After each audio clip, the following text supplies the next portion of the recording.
Hej, her kommer der en vejledning til, hvordan man lægger en aftale i Lexio. Vi starter med at logge ind på login-siden her. Derefter har man to muligheder. Vi kan enten gå op i hovedmenu og sige opret anden aktivitet, men vi kan også gå direkte ind på elevens side og oprette aktiviteten i elevens skema. Her er vi inde på en tilfældig elev, og så finder man et ledigt modul. Højre klikker på det og siger opret anden aktivitet. Vi starter med at navngive modulet, og det kalder vi SPS.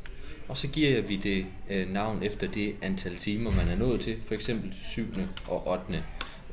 SPS-time. Så skal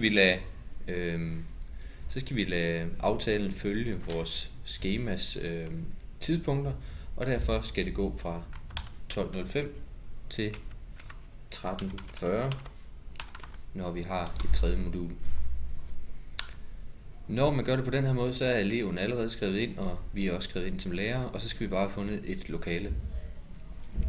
I kan bruge alle lokaler i A-bygningen, alle undervisningslokaler.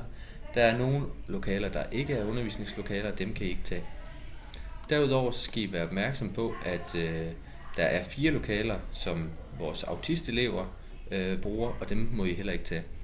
Hvis I går ind på støttelærer hjemmesiden, så er de 4 lokaler listet op derinde. Det er A103, A113, A306 og A315.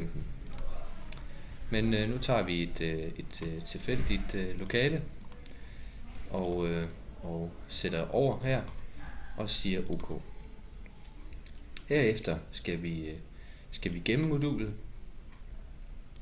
og I vil nu kunne se det i elevens skema, og hvis I finder jeres eget skema, så vil I også kunne se det der.